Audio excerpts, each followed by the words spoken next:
कि पद्मावत की प्रेम पद्धति फारसी है या भारतीय है ना।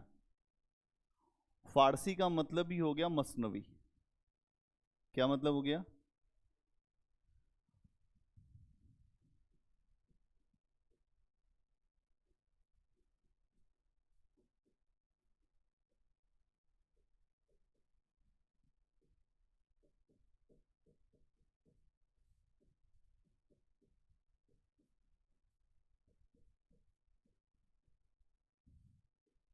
इस पर हमें बात करनी है, इस पे बात करेंगे।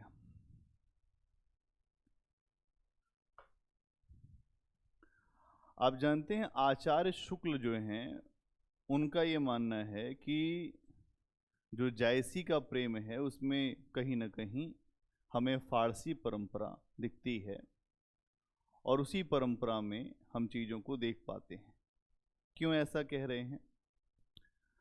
क्योंकि अगर आप देखें तो जो जो भारतीय परंपरा है, भारतीय परंपरा में अगर हम देखें तो प्रेम क्या है?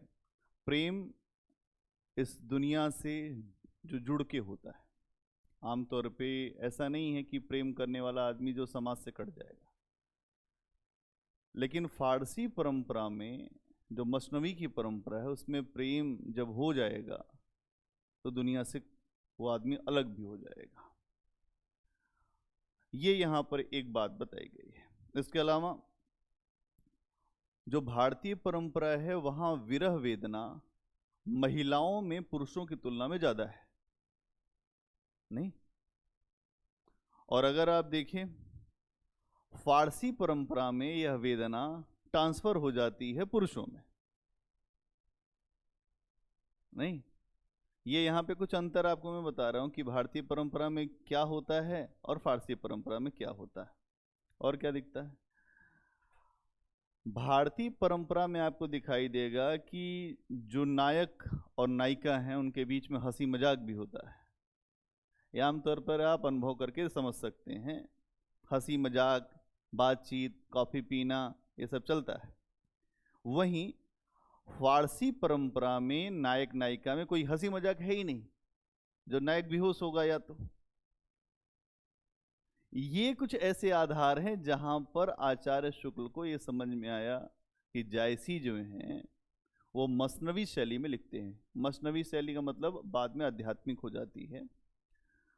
तो यहाँ ये सारी चीज़ें अगर आप देखें और क्या है, जैसे अगर आप देखेंगे तो भारत में जो प्रेम शुरू होता है वो प्रेम शुरू होता है परिचय से, इंट्रोडक्शन से। एक दूसरे से मिलेंगे तो प्रेम शुरू होगा। लेकिन फारसी परंपरा में क्या है? अगर किसी का आपने गुण सुन लिया, नक्सिक वर्णन सुन लिया तो प्रेम हो जाएगा। यहाँ से प्रेम नहीं होता है। चाहे कोई कितना भी नायक के बारे में बता दे या नायिका के बारे में बता दे, जब तक देखेंगे लोग कहते हैं कि फोटो कितना भी दिखाओ। आप शादी विवाह का उदाहरण ले लीजिए, फोटो देख के कहाँ ही शादी होती है। फोटो में एक से एक लोग दिखते हैं, सामने आते पता चलता है ये तो क्या ही है, क्या कहा जाए। इसीलिए हम लाइव देखना पसंद करते हैं कि अगर कोई व्यक्ति मिलना चाहता है पहले सामने तो आए। ये भी अंतर दिखाई देगा। इसके अलावा भारतीय प्रेम में अगर आप देखेंगे तो भावुकता तो होती ही है, लेकिन प्रेम में भावुकता के साथ साथ ऐसा प्रेम होगा जो व्यवहारिक होगा। मतलब ऐसा नहीं लगेगा कि प्रेम में आदमी भावुक तो होता ही है, लेकिन आप ये कहें कि वो केवल प्रेम में है और वो सब कुछ भूल जाएगा, ये नहीं होता। रह रहे कि उसको याद आएगा लेकिन भूलेगा नहीं सब कुछ। जबकि सूफियों के यहाँ या जो मसनवी परंपरा है या फारसी परंपरा है वहाँ क्या होता है? वहाँ प्रेम अगर हो गया तो अतिशयोक्तिपूर्ण वर्णन हो जाएगा। न मांस बचेगा, न रक्त बचेगा, काला हो जाएगा कोयले के समान व्यक्ति, ठीक है। और काल्पनिकता दिखाई देगी कि ऐसा भी हो सकता है क्या। ये कुछ आधार है। इसीलिए आचार्य शुक्ल ने इनके ऊपर कुछ प्रश्न उठाए हैं। इसीलिए ये प्रश्न उठता भी है कि पद्मावत मसनवी शैली का काव्य है या भारतीय शैली का काव्य है? ये कुछ आधार समझ में आए? क्या समझ में आए?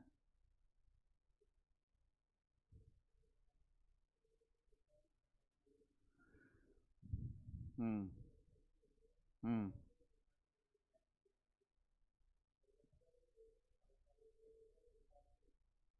हम्म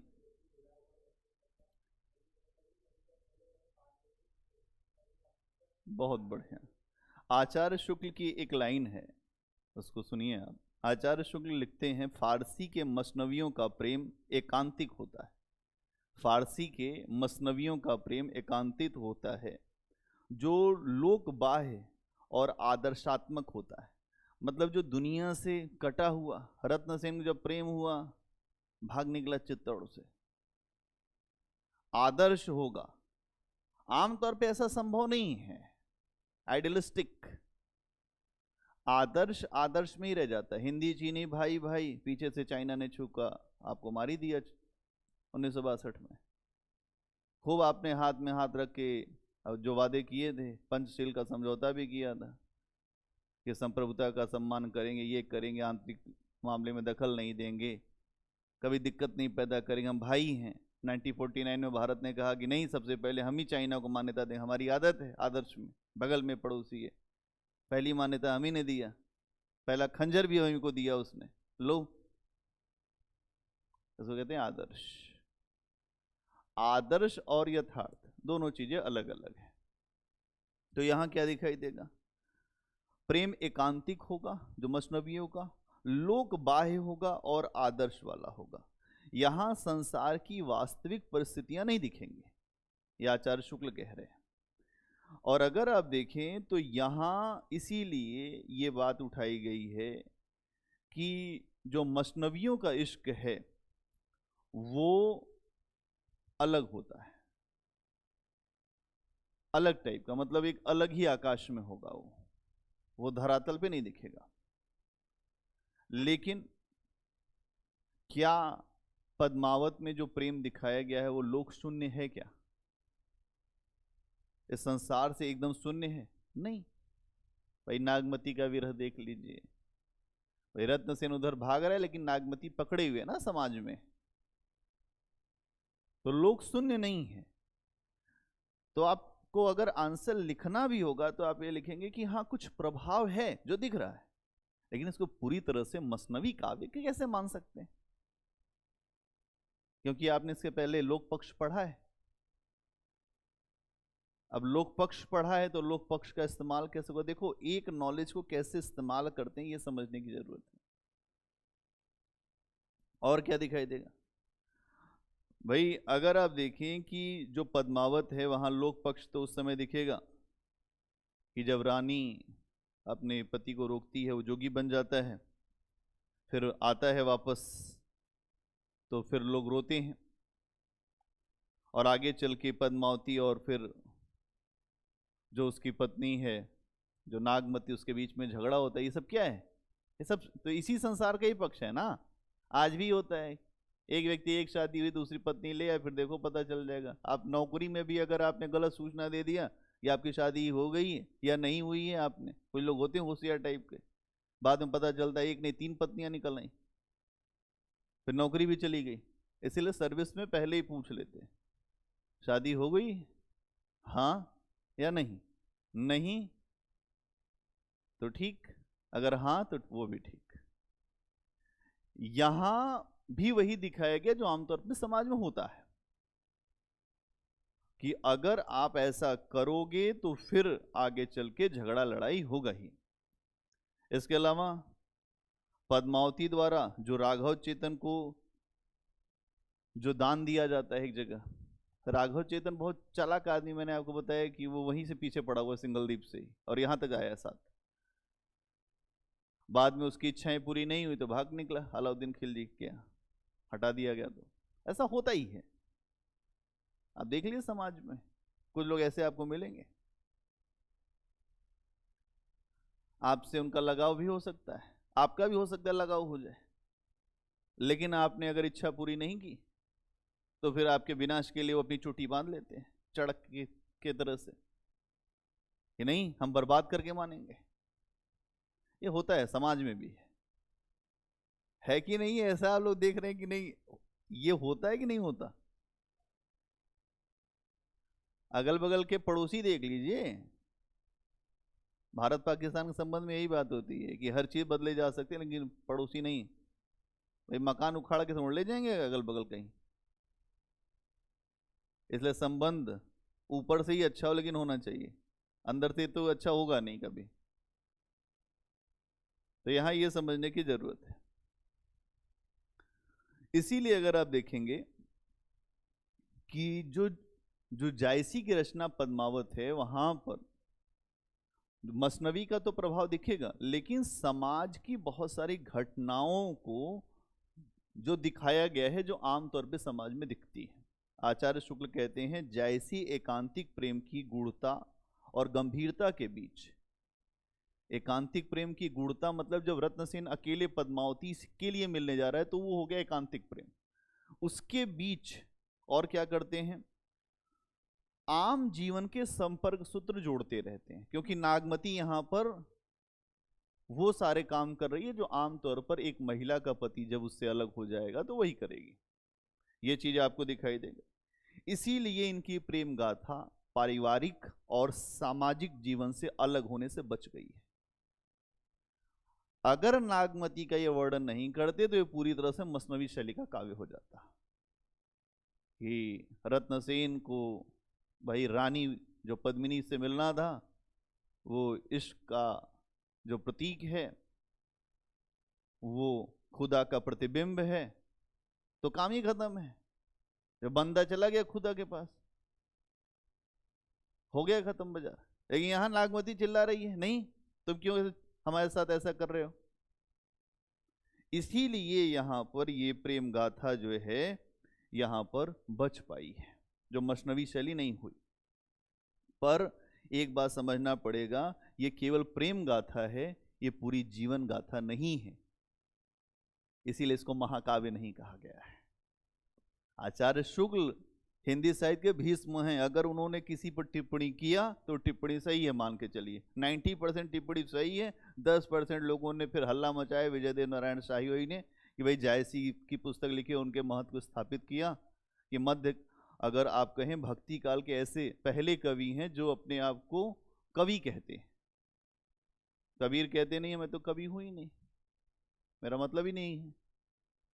लेकिन ये कहते हैं इनको क्या चाहिए, यश, कि लोग मुझे जाने। मोहम्मद कवि भी कोई है और वो कवि ऐसी कविताएं कह गया है। ठीक है, अगर आप देखें तो एक चीज और दिखाई देगी। एक बात इतनी आपको समझ में आ गई, ठीक है। अगली बात समझिए, पद्मावत रचना में जो है विरह आपको 3 जो व्यक्तियों में दिखाई देगा। एक नागमती में तो है ही, पद्मावती में भी है, अदृश्य विरह है। बाद में सूचना मिल जाती है कि भाई कोई आ रहा है, जो हीरामन तोता पहले ही उड़ के जाके बता देता है कि एक व्यक्ति लेकर आ रहा हूं, तुम बचपन से चिल्ला रही थी शादी शादी। अब उतनी बात सुनने के बाद ही पद्मावती को विरह हो गया। इसके अलावा रत्नसेन को विरह है ही, वो मूर्छित हो ही रहा है। अब यहां आप देखेंगे कि मसनवियों की जो शैली है वहां नायक का अत्यधिक विरह में होना चाहिए। तो यहां रत्नसेन तो विरह में दिख रहा है भयंकर। वैसे तो जो नागमती भी मूर्छित नहीं होती, लेकिन रत्नसेन के साथ समस्या क्या है कि वो नायिका का सामना ही नहीं कर पाता। चाहता तो है लेकिन नायिका आती है तो बेहोश। अलाउद्दीन खिलजी जब भी उसका सामना कर पा रहा है। आप सोचिए कि जो शैतान है, जो अपने आप कहता है कि मैं तो हाँ जो शहंशाही हिंद हूं, वो सामना नहीं कर पा, वो मूर्छित है शीशे में देख के। फिल्म इसीलिए हिट हुई क्योंकि समझना आपको पड़ेगा कि फिल्म को चलाने वाले और या जो लिखने वाले लोग होते हैं, कहानी एक हमने जब हम तैयारी करते थे हमने एक जो नाटक लिखा था उसका मंचन भी हुआ। तो जब आप कभी कोई नाटक या फिल्म या कभी कोई ऐसी कल्पना आपकी हो जिसको आप लिखना चाह रहे हो, तो उसमें थोड़ा उतार चढ़ाव चाहिए। कभी ऊपर जा रही बात, फिर थोड़ी नीचे आ रही है, फिर आराम, फिर ये महात्मा गांधी वाला ही है, संघर्ष विराम संघर्ष। और अगर आप अच्छे राइटर बनना चाहते हैं कभी, या आंसर में भी होता है, आंसर राइटिंग में वो लोग बहुत अच्छा लिखते हैं जिनका फ्लो दिमाग में सही चलता है। हाँ, अब क्या, अब क्या, अब क्या, अब निष्कर्ष। फिल्म देखने में आपको मजा आता क्यों है? क्योंकि सारी कड़ियां जुड़ी होती हैं। और जो फर्जी टाइप के फिल्म बनाने वाले लोग हैं, वैसे ही फिल्म आधे घंटे में फ्लॉप हो जाती है, क्योंकि कुछ जुड़ता हुआ दिखता नहीं। देखने बैठ गए तो उठ के ही बाहर निकलेंगे। ये है इसका मतलब कि आप सफल नहीं है, वो लिखने वाला सफल है, और जिसने अभिनय किया वो भी सफल है। तो आंसर राइटिंग में यही बात होती है, आप अपना आंसर खुद ही पढ़ के बता देंगे कितने नंबर आ रहे हैं। यहाँ लोग रोक के, सर इसमें बताइए कितना नंबर आता है। नंबर तो टीचर जरूर, उसको आइडिया लग जाता है कि कौन कितना नंबर पा सकता है। उसका कोई कहे कि नहीं हमारा 300 से ऊपर, हमें पता चलता है, क्योंकि सारी बातें आपके प्रवाह में है कि कितना फ्लो है और कितना अच्छा कंटेंट है। फ्लो और कंटेंट है, कुछ थोड़ा बहुत आपने एक्स्ट्रा भी कुछ डाला, हो गया काम। रही आपने सदगुरु के अंग पढ़ा कबीर के, तो और भी दोहे हैं, कुछ अलग भी याद कर लीजिए, उसको भी कोट कर दीजिए। क्या जरूरी है जो हमने बताया वही कोट होगा? ये तो खेल है। नंबर ज्यादा पाना है तो उतना ही दर्द भी सहना पड़ेगा। सामान्य नंबर तो आ जाएगा 260 270, ये कोई बहुत बड़ी बात हिंदी साहित्य में नहीं है, क्योंकि ये लिटरेचर है। यहां आप अच्छे से लिख गए तो यहां नंबर तो इतने नॉर्मल आएंगे ही आएंगे, लेकिन ऊपर बढ़ना है 300, तो फिर 300 वाली मेहनत चाहिए। तो यहां क्या है, जो रत्नसेन में बहुत ज्यादा विरह है, तो मसनवी जो शैली के जो पास जाता है। अगर आप देखें तो क्या ऐसा किसी महिला में विरह हो सकता है जैसा रत्नसेन में है? आमतौर पे नहीं हो सकता। वो बेहोश हो जाए नायक का नाम सुनते ही, आपने सुना है? ये नहीं है। लेकिन अगर आप देखेंगे कि यहां रत्नसेन का विरह जो है अपने आप में अलग टाइप का है, जो बेहोश हो जाता है। हम लोगों ने इसके पहले और कोई नहीं सुना, यही सुन रहे हैं कि जहां नायक बेहोश होता है। अगर आप देखें उल्टी, इसके अलावा नागमती का विरह देखिए। अगर नागमती का विरह देखते हैं तो यहां आपको यह समझ में आता है, हाँ ये हो सकता है, लेकिन वहां पे अतिशयोक्ति कर दी गई है।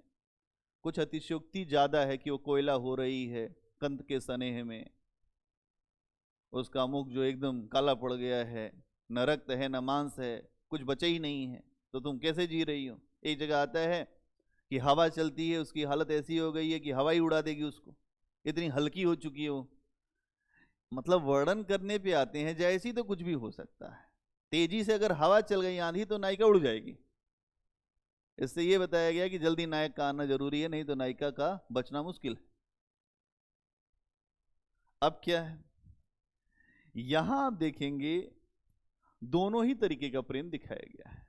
तो इसको ऐसे आप नहीं कह पाएंगे कि ये मसनवी काव्य है।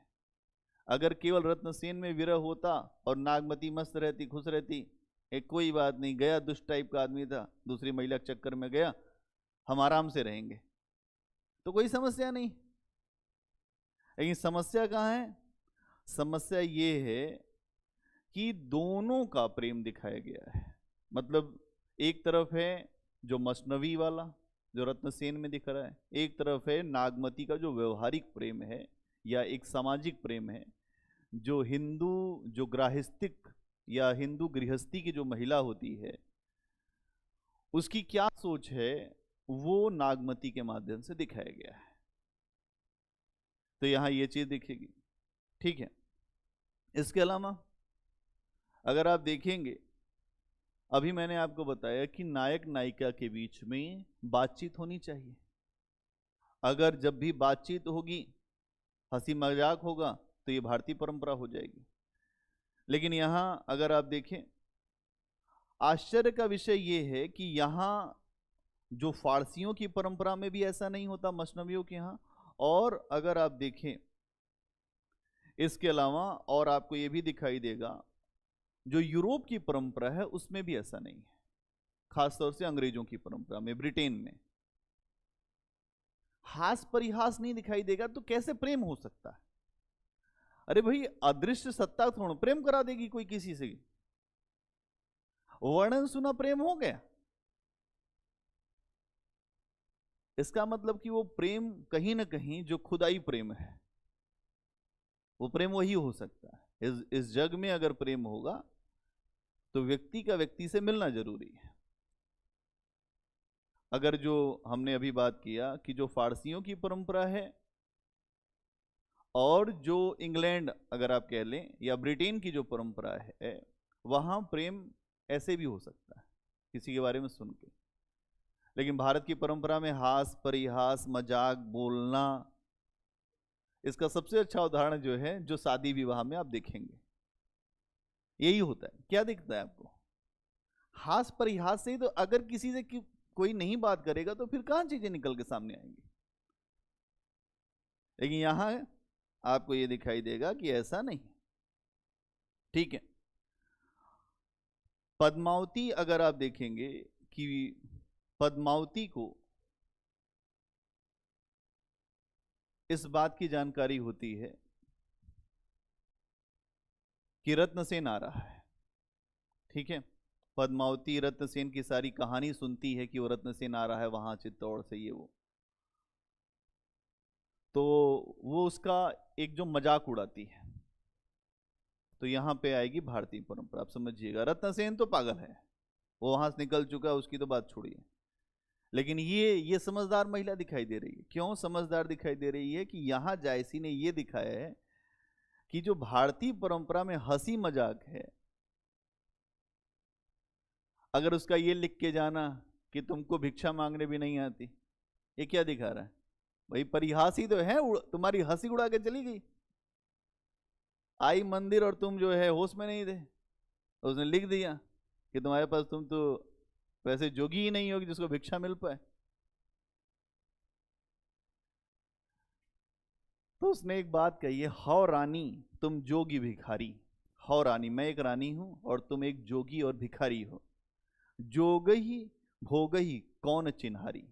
जोगी और भोगी में क्या पहचान है, ये तो मुझे समझ में नहीं आता कि तुम जोगी हो कि भोगी हो। ये क्या हो रहा है? ये हो रहा है बातचीत। और यहां पर जब ये बातचीत जब पद्मावती करती है, इसका मतलब यहीं पर एक टर्निंग पॉइंट आता है और ये रचना घूम जाती है मसनवी से भारतीय शैली की तरफ। ट्रेन चल रही है, कभी वो लगता है मसनवी की तरफ जा रही है, कभी लगता है वो जो जो जो भारतीय परंपरा उसके नजदीक जा रही है। ठीक, आगे आइए। आचार्य शुक्ल ये भी कहते हैं कि जो फारसियों की जो मसनवी परंपरा होती है, वहां पर जो नायक होता है वो ऐसा आदर्श व्यक्ति होता है, आदर्श होता है, आइडियलिस्टिक व्यक्ति होगा वो, जो प्रेम को प्राप्त करने के लिए, इश्क को प्राप्त करने के लिए दुनिया का, ऐसा नहीं कहा है, दुनिया का बड़े से बड़ा कष्ट हंसते हुए झेल सकता। और ऐसी स्थिति में कभी कभी यह कोरा आदर्शवाद भी दिखाई देता है। कहना बड़ा आसान है, चलना बड़ा कठिन, नहीं लगता आपको? भारतीय परंपरा में इसके व्यवहारिक पक्ष की बात की गई है कि भाई ठीक है, प्रेम हो गया लेकिन व्यवहार बना रहना चाहिए। अगर बात व्यवहारिक नहीं है तो फिर क्या होगा? प्रेम खत्म हो जाएगा भाई। लेकिन मसनवियों की परंपरा में क्या है कि नायक को लग गया कि अब ऐसा होना चाहिए तो कुछ भी कर जाएगा। जो समुद्र आ जाएगा समुद्र भी पार कर जाएगा, आग आ जाएगी आग पे चल जाएगा, कुछ भी कर सकता है वो। हाँ, लैला मजनू वाला जो हमने कल आपको सुनाया था। लेकिन ऐसा आमतौर पर संभव नहीं है। लोग कहेंगे यार अगर जीवन रहेगा तो बहुत प्रेम होता रहेगा, और जीवन ही नहीं बचेगा तो फिर किस बात का प्रेम? भाई व्यवहारिक प्रेम तो यही हुआ ना, आज की दुनिया में ऐसे ही प्रेम चल रहे हैं। भाई अगर आप ये सोचें कि शादी विवाह के बाद भी लोग एक बात कहते हैं कि अब तो 7 जन्मों की बात हो गई, लेकिन आप ऐसे समझें कि किसी भी धर्म ग्रंथ में ये बात नहीं कही गई है। जो रिलेशंस हैं वो सोशल बॉन्ड हैं, समाज में अनाचार न फैले इसलिए विवाह है, और इसको बनाए रखने के लिए और सारी बातें डाल दी गई हैं कि कोई इधर उधर ना भाग पाए। इसीलिए मार्क्स कहता है ये सोशल कॉन्ट्रैक्ट है, ये सामाजिक अनुबंध है। इसी बात को बुद्ध भी कहते हैं कि जो सामाजिक विधान है वो हटाए जा सकते हैं अगर मानव का शोषण हो रहा है तो। इसीलिए समझदार लोग जो जितने भी हैं, आप देखेंगे कि वो इन सब बातों बहुत ज्यादा भावुक नहीं होते। तो भारत में परंपरा क्या है? व्यवहारिक परंपरा है। क्या है? व्यवहारिक परंपरा है। ठीक है, अगर आप देखें तो यहां जो नायक है रत्नसेन, आदर्श व्यक्ति है, बिल्कुल ऐसा लगेगा कि जैसा जो फारसी नायक होना चाहिए वैसा है। ठीक है, आमतौर पर जो समस्याएं एक प्रेमी के सामने आती वो हर समस्या को छोड़ देता, कुछ नहीं, कोई बात नहीं, अगर समुद्र आएगा ठीक है, उसने कह दिया ठीक है, कुछ उसको मतलब नहीं। इसीलिए आप देखेंगे कि बार बार जब वो मरने के लिए तैयार होता है तो कभी शिव आ जाते हैं, कभी पार्वती आती हैं, कभी हनुमान आ जाते हैं कि नहीं मरना नहीं है तुम्हें। ये जो हस्तक्षेप हो रहा है ये हस्तक्षेप भारतीय परंपरा है, नहीं तो मर नहीं जाता वो। भाई लक्ष्य की उपलब्धि करते करते शहीद हो जाते हैं, फिर शहीद का तमगा ले लेते हैं, मैं शहीद हो गया। लेकिन अचानक क्या होता है, ये लोग आते हैं, भाई सबको हस्तक्षेप करना पड़ता है। क्यों हस्तक्षेप करना पड़ता है? कि रत्नसेन की जो प्रेम यात्रा चल रही है वो पूरी हो जाए, नहीं तो वैसे ही पागल व्यक्ति है, ज्यादा नहीं कुछ कर पाएगा, यही मर जाएगा, समुद्र में ही मर गया होता वो। तो समुद्र को भी बीच में आना पड़ा कि भाई आराम से चलो। ये बात आपको समझनी पड़ेगी। आचार्य शुक्ल लिखते हैं, नायक का यह आदर्श लैला मजनू, सीरी फरहाद आदि उन अरबी फारसी कहानियों के आदर्श से मिलता जुलता है जिनमें हड्डी की ठठरी होने के बाद भी टंकियों से पहाड़ खोदने का साहस दिखाया जाता है। मतलब व्यक्ति मरने की कगार में, लेकिन कहेगा नहीं हम पहाड़ चढ़ जाएंगे। ये कटाक्ष किया है आचार्य शुक्ल ने। क्या किया है? कटाक्ष किया, क्योंकि अध्ययन बहुत किया। अध्ययन करके उन्होंने बताया कि नायक आदर्श में कुछ भी कर सकता है। लैला मजनू ने यही किया जो सीरी फरहाद ने किया, और ये सारी कहानी अरब में और जो फारस के जगत में बहुत ज़्यादा प्रचलित हैं, जिसमें हड्डी हो जाता है नायक। मतलब हड्डी मतलब आपने देखा होगा कि जब व्यक्ति तपस्या करता है, एक बार मनु भी तपस्या कर रहे थे, ठीक है, तो सारस्वत मनु तपस्या कर रहे थे, हड्डी हो गए पूरा, अस्थि मात्र भय रहे शरीरा, अस्थि के समान हो गए एकदम, हड्डी हड्डी। इसका मतलब कि यहाँ नायिका कोई सामान्य नायिका नहीं है, विशेष नायिका है, उसके लिए अस्थि भी हुआ जा सकता है। तो यहाँ भी नायक वैसा ही हो रहा है। और ऐसे नायक जिनके हाथ में कोई ताकत नहीं है, वो पहाड़ खोदने की बात करते हैं, हम पहाड़ खोद देंगे साहब।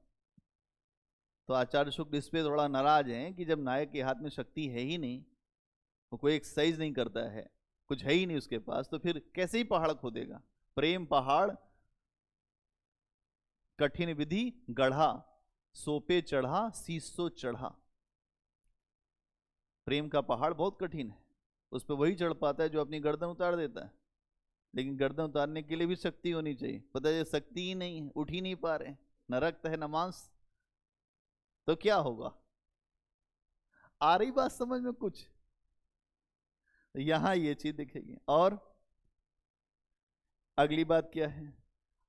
पद्मावत में रत्नसेन को पद्मावती से प्रेम हुआ है, ठीक है। उसकी शुरुआत भी इसी से हुई है कि उसके बारे में उसने वर्णन सुना कि नहीं कि पद्मावती है, ऐसा ऐसा है, ठीक है। कोई परिचय नहीं हुआ। इसके आधार पे आपको ये दिखाई देगा मसनवी शैली, ठीक है। लेकिन अब ये पूरी बातें मैंने आपको बताई, अब पूरा विश्लेषण करके आपको अगर एक निष्कर्ष लिखना हो तो आप क्या लिखेंगे? इस पूरे विश्लेषण के आधार पर आप ये देखेंगे, आचार्य शुक्ल का निष्कर्ष ये है कि जो पद्मावत की प्रेम पद्धति है वो भारत की नहीं है, अभारतीय है। क्या है? अभारतीय है। लेकिन उसमें भारतीय तत्वों का समावेश भी किया गया है। मतलब वो देखें, अगर प्रेम पद्धति तो मसनवी की है, फारसी परंपरा है, जो लिखना चाहो लिखो, लेकिन उसमें भारतीय तत्वों का समावेश है। ये आचार्य शुक्ल कह रहे हैं। अब वर्तमान में क्या मत रखा जा रहा है वो भी सुन लो। अभी वर्तमान में आचार्य शुक्ल के इस मत पे आम सहमति नहीं बन पा रही है, क्योंकि अब आप जानते हैं विजय देव नारायण शाही ने एक पुस्तक ही लिख दी है जायसी पर। उस पुस्तक का नाम ही है जायसी। अगर कोई व्यक्ति पुस्तक लिखेगा किसी व्यक्ति के ऊपर तो और अध्ययन करेगा, और अध्ययन करके ये बताने का साबित करेगा, उसका प्रयास ये होगा कि जायसी भारत के हैं और भारतीय परंपरा का असर ज्यादा रहेगा। अब देखिए, इसका कारण ये है कि भारतीय और जो फारसी प्रेम पद्धति है उसका जो भी निरूपण किया है जायसी ने, वो निरूपण अगर आप देखें तो उसमें भारतीय परंपरा के ज्यादा नजदीक हैं पद्मावत। कैसे? एक विद्वान है जिनका नाम है जो गणपति चंद्रगुप्त, गणपति चंद्रगुप्त।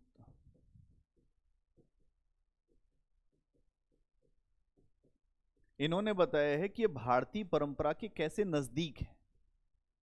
आचार्य शुक्ल का निष्कर्ष समझ गए हो ना? अब जो गणपति चंद्रगुप्त हैं, जब बाद में रिसर्च हुआ तो उन्होंने बताया कि कैसे नजदीक है। क्या बताते हैं? उन्होंने कहा भारत में भी पुरुषों के विरह में जलने की परंपरा रही है। कौन कहता है भारत में पुरुष नहीं विरह में जलते हैं? केवल ये ऐसा फारस में होता है ऐसा नहीं है, भारत में भी ऐसे ऐसे प्रेमी रहे हैं कि जो विरह में जले हैं।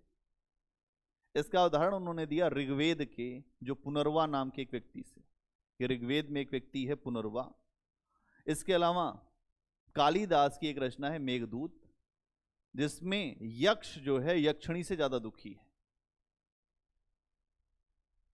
अब देखिए उदाहरण, अब अध्ययन करने वाला व्यक्ति पकड़ पाएगा, सामान्य व्यक्ति को तो समझ में आएगा मसनवी है मसनवी है। मैंने कहा ऐसा नहीं है, पागल मत बनिए। देखिए है कहाँ? ऋग्वेद में जाइए तो ऋग्वेद में जो पुनर्वा का जो प्रकरण है वहां दिखेगा, और मेघदूत जो रचना है उसमें भी ये दिखेगा, यक्ष ज्यादा यक्षिणी से दुखी। इसके अलावा लोक निरपेक्ष इस संसार से अलग प्रेम भारत में भी रहा है, क्योंकि आरोप लगा है कि पद्मावत का जो प्रेम है, जो सिंघल द्वीप खंड है, वो इस दुनिया से कटा हुआ है।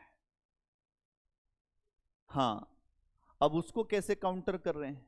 वो ये कह रहे हैं कि लोक से अलग प्रेम का ऐसा रूप भारत में भी दिखता है। जैसे महाभारत में अगर हम देखें, अध्ययन किया है गणपति चंद्रगुप्त ने, महाभारत में हम देखें तो नल दमयंती की कहानी दिखाई देती है। नल दमयंती की कहानी ऐसी कहानी है जहां संसार नहीं दिखाई देता, केवल प्रेमी और प्रेमिका है। इसके अलावा अगर आप देखें जो भीम हैं उनकी एक पत्नी थी हिडिंबा, जिनके हाँ जो घटोत्कच, और फिर वही तो बने, क्या नाम है इनका, अरे खाटू श्याम, उनके उन्हीं के ही ये हैं पुत्र, घटोत्कच के ही हैं। हाँ, उनका नाम है बर्बरीक। वो घटोत्कच के ही उसमें संतान परंपरा में आते हैं कि पुत्र हैं या पौत्र हैं, वैसे ही जो भीम के पौत्र थे ना बर्बरीक।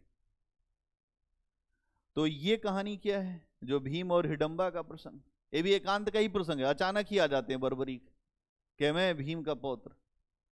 कुछ नहीं पता चला कि कब भीम का प्रेम हुआ, कहां भीम थे, फिर वो जंगल में कब रहे, हिडिंबा कब मिली। अब ये उदाहरण निकाले गणपति चंद्रगुप्त ने, कहे कि देखिए इसके अलावा भी हमने और ढूंढा है। जो पुराणों में उषा और अनिरुद्ध की प्रेम कहानी है, उषा और अनिरुद्ध, इसमें भी यही है, एकांतिक प्रेम दिखाई देगा, जो लोक निरपेक्ष प्रेम है। तो आप इस बात को कैसे कह सकते हो कि पद्मावत में जो प्रेम दिखाया गया है वो फारसी परंपरा का ही है? हो सकता है कि ऋग्वेद पढ़ा हो, पढ़े हैं कि नहीं पढ़े हैं? हाँ ठीक है, और कहाँ दिखता है? इसके अलावा जो तीसरा पॉइंट देते हैं कि और कहाँ दिखता है, कहते हैं कि फारसी की जो प्रेम कहानियां हैं, चाहे वो लैला मजनू की हो, चाहे वो सीरी फरात की हो, उसमें प्रेम की शुरुआत परिचय से हुई है। ये जो आपने आरोप लगाया है कि नहीं हो गया प्रेम, कह नहीं, ऐसा नहीं है।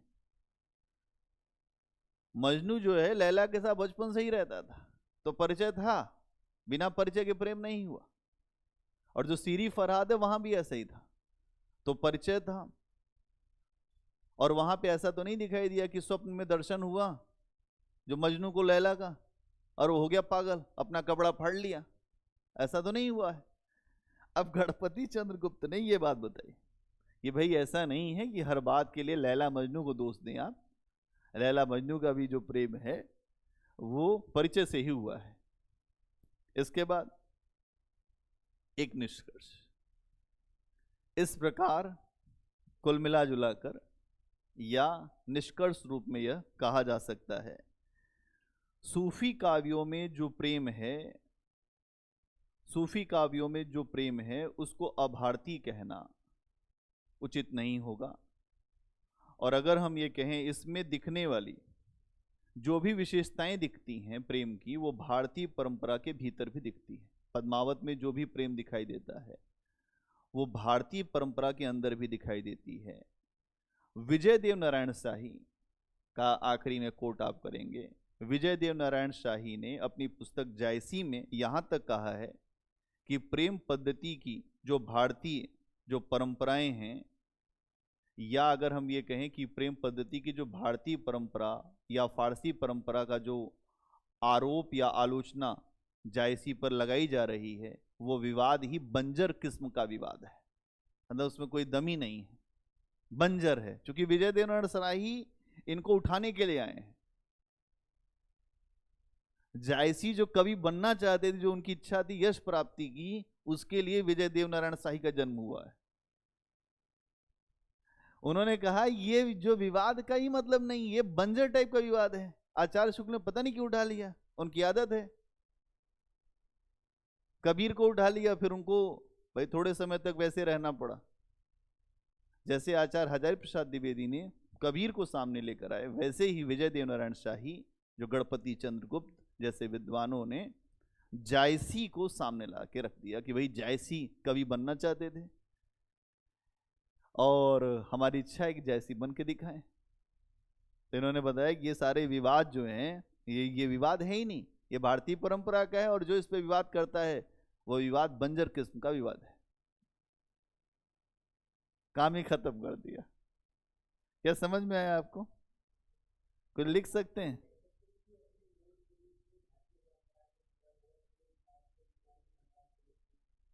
हाँ ये कह सकते हैं।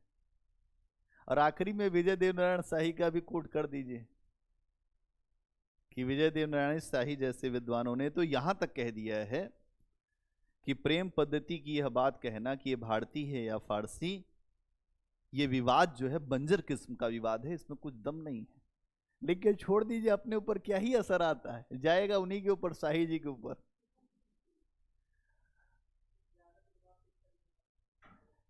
यार ज्यादा प्रभाव तो देखो उनको, वो है भारत के, फारस के तो है नहीं, समझो बात को। भले ही मुसलमान हैं लेकिन हैं भारत के। आप रसखान को पढ़ेंगे, रसखान कृष्ण की भक्ति में एकदम डूबे हुए व्यक्ति हैं।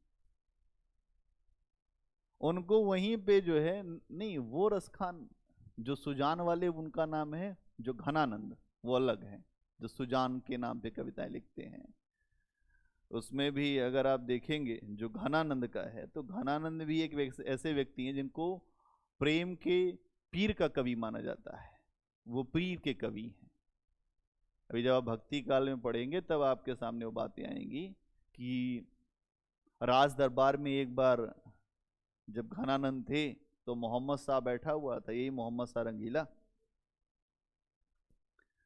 तो एक नृत्यांगना वहां पे आती थी, उससे वो प्रेम करते थे। उसका नाम उन्होंने जो भी रखा था, अभी मुझे याद नहीं आ रहा है, कुछ नाम रखा था।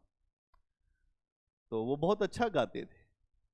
आमतौर पे तो मोहम्मद शाह के कहने पर भी नहीं गाते थे, लेकिन उस दिन उसने कह दिया कि भाई आज आप एक गीत सुना दीजिए दरबार में। तो जब जब घनानंद ने जब गीत गाया